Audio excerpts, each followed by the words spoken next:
Len.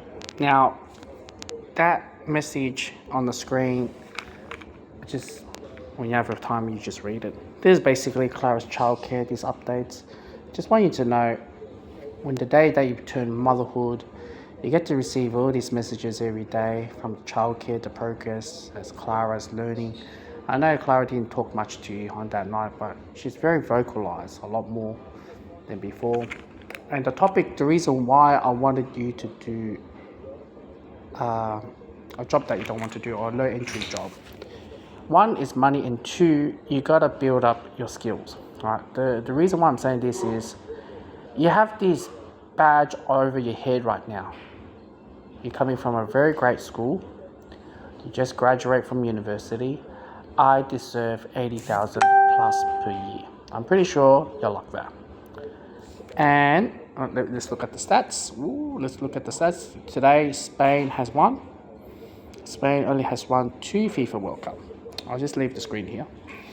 And the reason why I wanted you to learn, and I'll tell you my story. You know, brother works in disability is pretty lenient. There's not much strictness of the working environment. And I'm pretty sure you're doing the same thing with your uni work. When I came up to mum and let her know I lost my job and how strict it was, and I want you to work in a strict environment and enable you to work harder, smarter, not to do mistakes, and always on point. So in the future, employers will look at you and say, yeah, Ellen did answer, I'm a hard work, resilient, reliable, independent, self-starter, reliable. Employers nowadays, they want reliable workers. Get the job done, what's being delivered. A lot of those are bludgers, are cutting corners. Wages, as you know, is costly. And employers have to go through lengthy job interviews. You go through group interviews, phone interviews, management interviews, and it will scare the hell out of you. Speaking of job group interviews, the friends that you meet up, whether you're ping pong or your university, there will be times that you'll go against them in a job group interview. You're not going to say, oh yeah, I'll let him do it. Then you're a loser. So that's why I say in a warfare. And when you're in a warfare like that, it is very important for you to know how to win. Learn how to win, the way how you win your ping pong. The same shit. And you need to learn how to ace your job interview and everything like that. And of course, they're going to say, what is your greatest strength? You're going to say hard work and blah, blah, blah, reliable.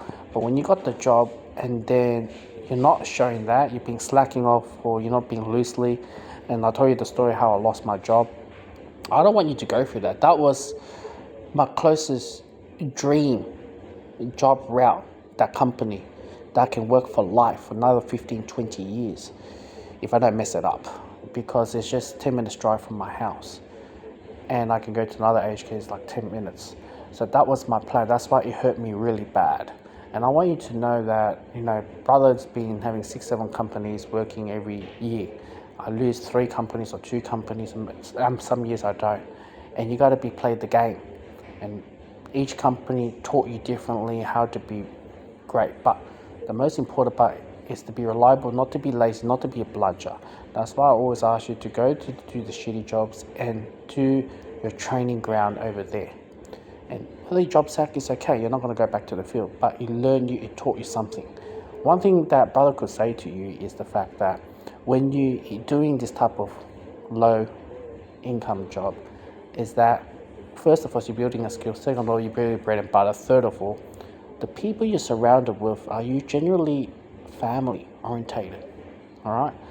See, the field that you're going to go into, they're not family orientated because they're not stable, because you're very square. So it's great, you know, the phrase, what they say, what monkey see, what monkey do. And sociologically, what you're surrounded with is become who you are. I'm afraid when you go into that direction, it's going to be a lot of backstabbing, you know, creativity. You have no time to start family or everything. I just want you to see the reality. Do the hard yard job. There's plenty of a hard yard job. And I know right now you pick and choose because wherever you are. I just want you to do it as a part-time or casual. You do whatever you can, and then you do with your other jobs. This is the moment of your time of your life that you can save money to buy, deposit to buy a house. Whether you believe me or not, you're not paying mortgage right now, and you can use that money and whether you save 10,000, all right. If you can save 500 a month, let's make it easier. All right, the math, my head's not going too well. Just say 1,000 a month. In 12 months, you save 12,000. In 2 years, you save 24,000. So you're like, all right, if I can save 1,000, all right, later on I want to save 2,000 a month. Then you save 24,000 a year. Then 2 years, you're close to 50K. 50K, you're pretty much, you can put a deposit down for a house. Cool, I can go for another 2 more years. 100K. You get what I mean? And then if you save 24K every year, in 4 years' time, you're close to, I would just say 90K. 90K off a house. Beautiful. Where can you buy a house 90K? Cool. Probably around my direction, my area. I know you wanted to live in your area, but your area is like 1.2, 1.3 million. But be realistically speaking, that's why I said to you, Ellen, this is the only time you can save money and get things done. Don't do something stupid, go holidays. I think the ping pong tournament's really killing your money as well. See, that money would have been saved. You would have saved towards a down payment on a house, all right? But I can't go to neither that direction. My money has been drained. I'm just like the rest of the Aussie, living paycheck to paycheck, unfortunately. High expectations, things like that. When you have like that, then why I wanted you to work the low income jobs and you work with the migrants and you learn and you work harder. Because if you don't do that, one day, brother's not going to be your side, mum and dad's not going to be your side. You're going to be on your own. And what I mean by that, the reason why people hire migrants is not only just their cheap labor, but they're reliable, they're hardworking, good work ethics, because they're coming from a country that, wow, this is a golden opportunity where they get paid monthly and they can save as much money in Australia and then send back to their country and convert it to their currency, and they can buy their land, their dream, whatever it is over there. So, but us Aussies, we're so used to eating lavish. We are meat eaters, unfortunately, like to eat out. One area that I really need to look at is to eat at home. I'm not, so that's why I say it's very important for me to try to find ways to do that. And so, it suits my lifestyle. That's the biggest problem. I don't have much free time in my life. I try to go work free time, just spend time with Clara. And yeah, that's about it, just going back and forth.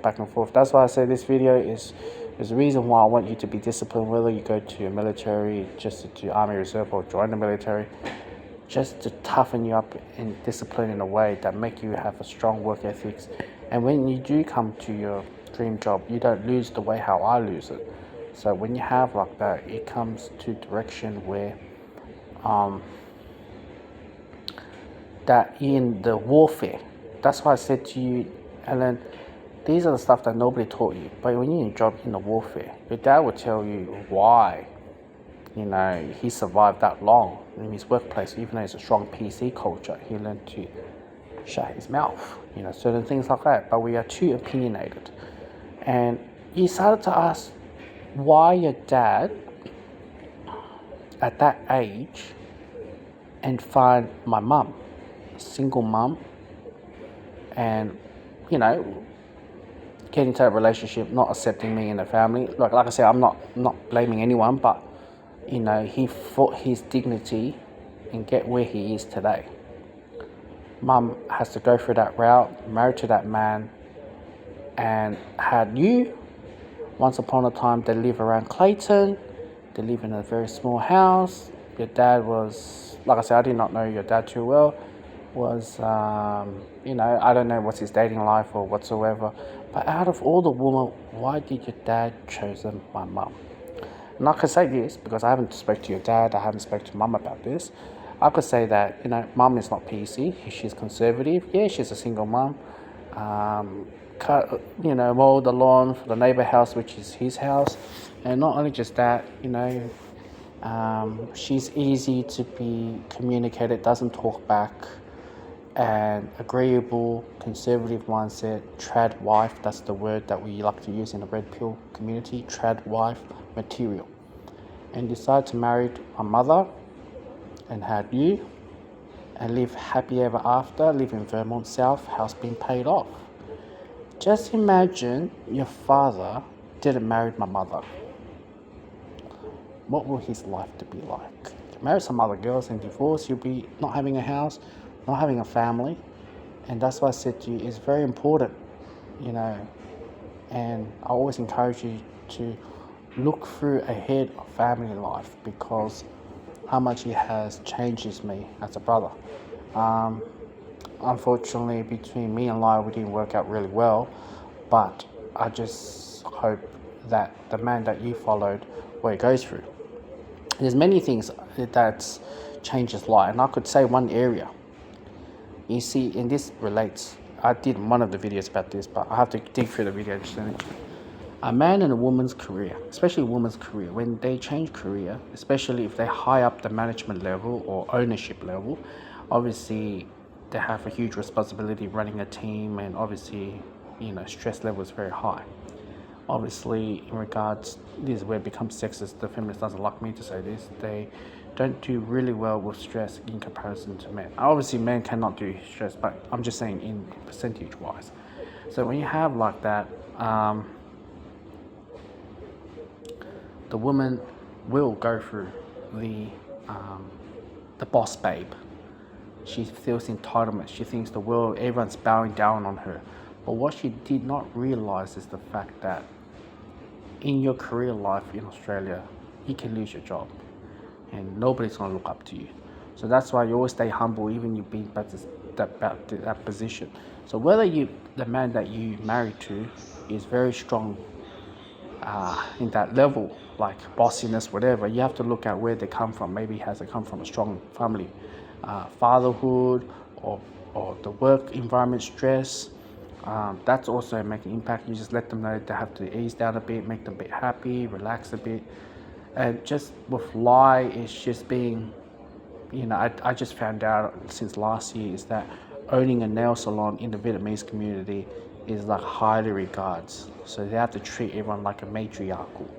So it's very like she's a queen bee. And then I got this loose cannon husband like me, or partner like me, not believing that, because I know her career will not last long. And you see your school friends, you know, those who works in those business, after they close their business down, where do they go? They can't get a job. Those phone calls that I called you a long time ago, certified LinkedIn. Have you heard of that before? And yeah, that's why I said to you, look, just build your career. The world is going to be very, very, you know, not going to be any easier from your generation, my generation. Workplaces, all cameras, there will be a lot more AI camera. My current workplace, all cameras eyeing on me. So even though I'm working disability right now, everyone says, wow, how come William cannot sit still, working very hard? And you have to ingrain that in all your jobs, because the moment you slack off, look at your current job, you slack off a lot and no creativity, motive. You find areas to create creative and motive, that's why I said to you, go crazy on the social, you know, groups and whatever, and create as much as you can, do something for free, explore what works, what doesn't work, what grabs attention. It's like a training ground for you, just like ping pong, just a training ground. You just need a training ground to go in and go out. The moment you stop your training ground, you become rusty, you don't know how to do edits, you don't know how to use program, and when there's a big job came to you, you lost the plot. And it took you 10 times longer to finish the project, where you should have finished this within an hour or two. So that's why I said to you, it is very hard to become an adult in today's world. That's why I strongly encourage you to go do a crappy job, learn your mistakes, learn your work ethics, brush whatever your weakness in right now, and one day you will land a big job. And once you land a big job, you're constantly grinding very hard. You prove to them, and you're employable, not just a newly graduate who only works in university. So that's what I can say.